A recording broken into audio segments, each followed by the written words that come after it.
Very good morning my dear ones, welcome to humanities hive. I hope कि आप सब अच्छे होंगे और अच्छे से अपनी बोर्ड एग्ज़ाम की प्रिपरेशन कर रहे होंगे। हमने स्टार्ट की है क्लास 12 की पॉलिटिकल साइंस, जिसमें हमने कंटेम्प्रेरी वर्ल्ड पॉलिटिक्स से स्टार्ट किया है। 3 चैप्टर्स कर चुके हैं और उनकी प्लेलिस्ट भी अपलोड कर दी गई है।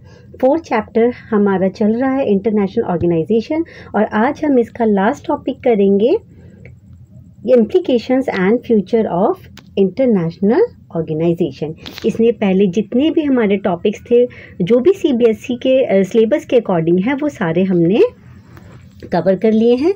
तो आज हमारा ये चैप्टर कंप्लीट हो जाएगा और उसके बाद हम नेक्स्ट चैप्टर स्टार्ट करेंगे।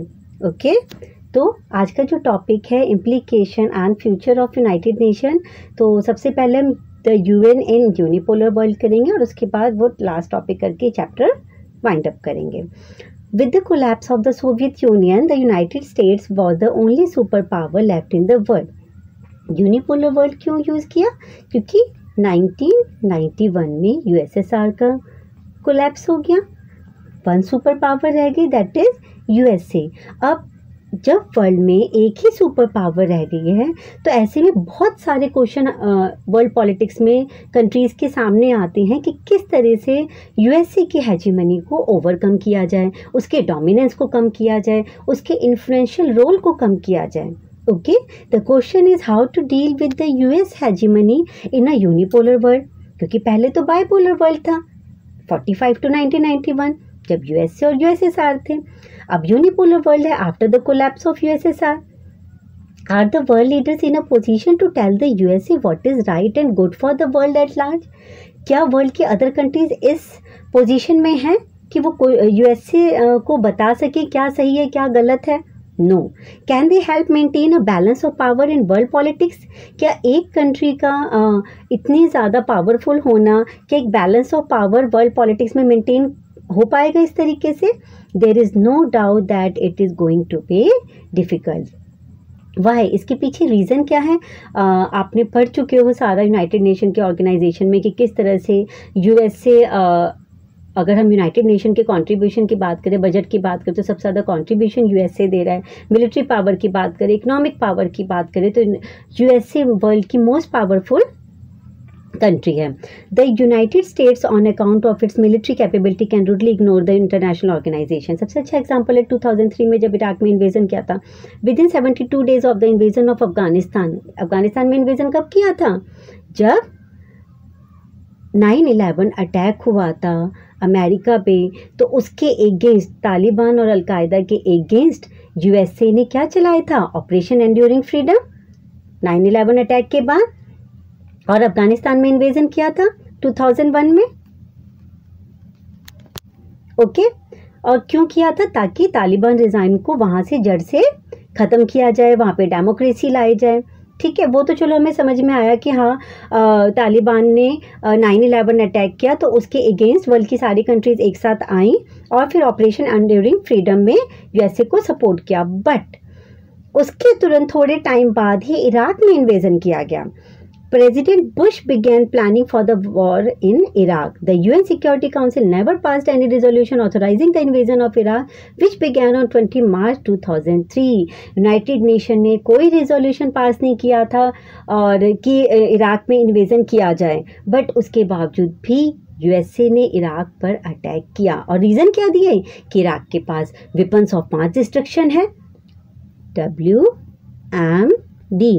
WMD means weapons of mass destruction.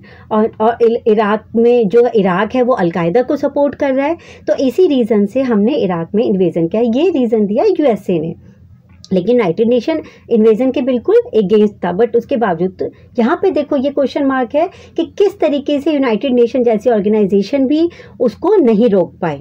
Okay, Second, within the UN, the influence of the US is considerable because the United States remains the single largest contributor to the UN's budget. ये हम पहले भी discuss कर चुके हैं कि United nation में सबसे ज़्यादा अगर बजट में कंट्रीब्यूशन है तो वो यूएसए का है। नो डाउट उससे भी उसका इन्फ्लुएंस बढ़ता है। There are 2 other factors that put the USA in a better position than other states. First, the United Nation has its headquarters in New York City. Second, much of the UN workforce is made of US nationals. United nation का headquarter कहाँ है? New York city में। इससे भी कहीं ना कहीं वो बेटर पोजीशन में है। सेकंड, अगर हम यूनाइटेड नेशन के वर्क फोर्स की बात करें तो नंबर्स ऑफ वर्क फोर्स किसके ज़्यादा हैं? यूएसए के। तो इससे भी यूएसए एक बेटर पोजीशन में है यूनाइटेड नेशन जैसी ऑर्गेनाइजेशन में। Because of the US military and economic power all important event decisions are made in Washington. USA की मिलिट्री पावर ज़्यादा है, इकोनॉमिक पावर ज़्यादा है, तो ज़्यादातर इंपॉर्टेंट डिसीजन कहाँ लिए जाते हैं? वाशिंगटन में। And the USA skilfully uses its veto power to divide the world leaders who might otherwise unite against Washington. और ये आप जानते हैं कि यूएसए बहुत डिप्लोमेटिक तरीके से, बहुत स्मार्ट तरीके से अपनी वीटो पावर का यूज़ करता है कि वर्ल्ड की वो कंट्रीज़ जो उसके अगेंस्ट हैं वो एक साथ यूनाइट ना हो जाए। बहुत अच्छा एग्जाम्पल है कि यूएसए के इंडिया के साथ और पाकिस्तान के साथ, दोनों के साथ ही अच्छे रिलेशन है। चलो आगे बढ़ते हैं। Implications and future of international organisation, और इसी टॉपिक के साथ हमारा ये चैप्टर कंप्लीट हो जाएगा। देखो, नो डाउट हमने बहुत सारी शॉर्टकमिंग्स पढ़ी यूनाइटेड नेशन की वीटो पावर में। या तो एबॉलिश करने की ज़रूरत है या नंबर ऑफ परमानेंट मेंबर्स जो हैं उनको इंक्रीज़ करने की ज़रूरत है। और UN is an imperfect body नहीं कह सकते, बट थोड़ी बहुत शॉर्टकमिंग्स हैं, but without it the world would be verse of. लेकिन हम यूनाइटेड नेशन जैसी ऑर्गेनाइजेशन के बिना हम ये कल्पना भी नहीं कर सकते, क्योंकि उसके ना होने से तो कंडीशन और ज़्यादा बेकार हो जाएगी। Why? First, the UN serves as a regular forum where world leaders exchange ideas and discuss specially important issues. यही तो एक ऐसा प्लेटफॉर्म है जहाँ पे वर्ल्ड की सभी कंट्रीज़ एक साथ आती हैं, जो भी प्रॉब्लम्स हैं, इश्यूज़ हैं, उनको डिस्कस करती हैं और अपने आइडियाज़ को एक्सचेंज करती हैं और फिर फाइनल डिसीजन पे पहुँचती हैं। तो ये कैसा प्लेटफॉर्म है? For second, one of the greatest achievement of the United Nations was in the field of decolonization, that is in helping countries to achieve their independence. After the end of the Second World War, world की जितनी भी countries colonise थी उनको decolonise करने में United nation ने बहुत ही प्रेज़वर्दी work किया है, और 80 से ज़्यादा कंट्रीज़ को डीकोलोनाइज होने में यूनाइटेड नेशन ने बहुत हेल्प की है।